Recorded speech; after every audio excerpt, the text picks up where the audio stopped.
now time to get French car maker Renault to center stage, and that's because they've just upped the premium factor on their Fluence by launching an all-new top-end variant, the E4. We had Chief Road Tester Dilip Desai take the car out for a spin and get us up to speed on what's new. Some cars over the years have truly stood the test of time. However, constant innovation seems to be an exercise amongst car makers that can sometimes have nothing to do with whether it's actually required or not, but just be the result of some sort of bug within automakers to constantly improvise. So when Renault decided to upgrade its Fluence diesel E2 to an E4, our Chief Road Tester Dilip Desai decided to spend a few calm moments on the outside, only to come to the conclusion that it looks exactly the same. A little nudge from the faithful Austin, and it seemed they both came to the conclusion that some things are best experienced on the road and alone.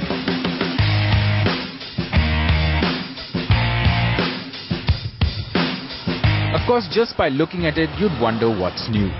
Well, until now, the Renault diesel range only came with a base trim known better as the E2. Now Renault has actually upped the premium factor by bringing the diesel Fluence on par with its petrol counterpart with the E4 variant.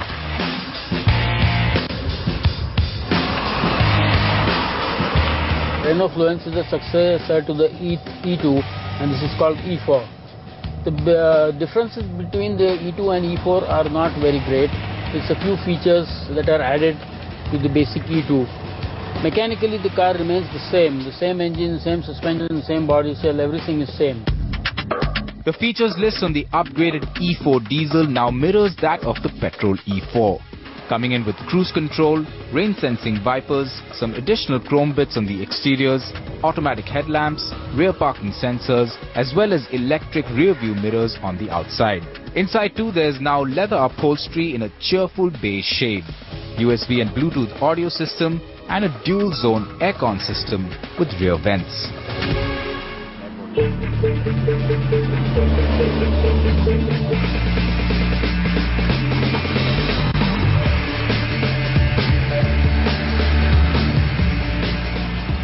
When it comes to driving this car, I can make a very positive statement that the car feels nice to drive, very sturdy, typically European suspension, but at very low speeds, she has a tendency to be a little too hard for a very cozy ride. You understand what I mean?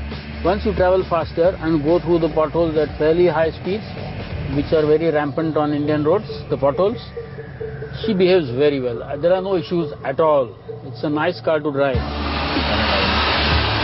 If you ask me a very categorical question as to who's going to buy this car, well, this car will definitely be bought by a person who is going to be driven to the office in comfort. There's no doubt about it. Enough space for two people at the back. Very good looking car, rides very well. But as I said that over very low speeds through potholes, she can be a little too hard to sort of, it's a compromise to a good quality ride. But on a good surface and then at higher speeds, the car handles very well.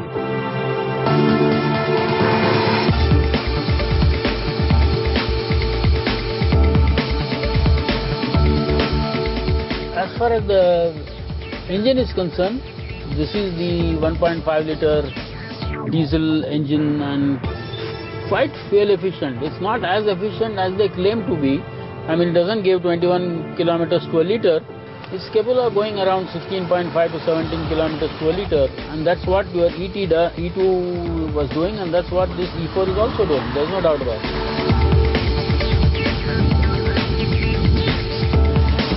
The 1461cc diesel mill on the E4 still puts out the same power and torque figures as the base model. 106 PS of power with a healthy 240 Nm of torque.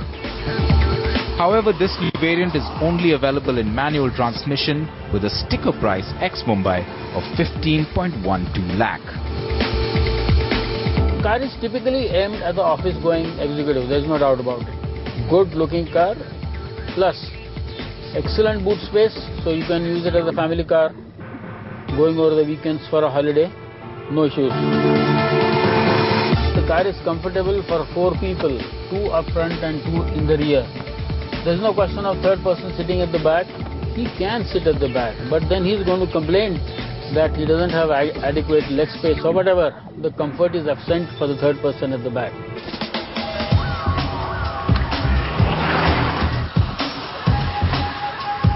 Options these days are pretty common on high-end cars. You have power steering, air conditioning, airbags, ABS, EBD and things like that. But this car also has extra airbags at the shoulder level, which is an added advantage and an added feature compared to the E2 and the rest of the cars which are in competition. You'll ask me, what is in competition for this car? It's competing against the Jetta, it's competing against the Cruise.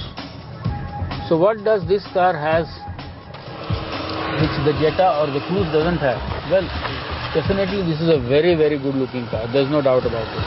But the engine which is on this car has the power coming on only after 2000 RPMs.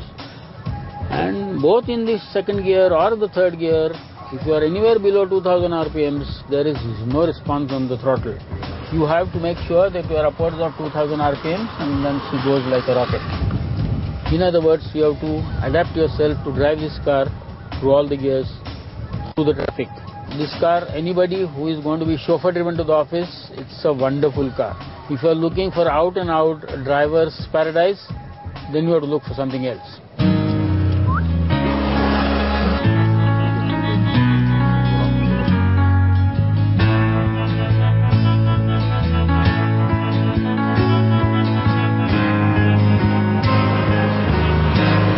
Well, the key features on which are very positive working towards the car, I can say, is very, very good looks, excellent fit and finish, well put together, well engineered car. There is no doubt that Renaults make very good cars.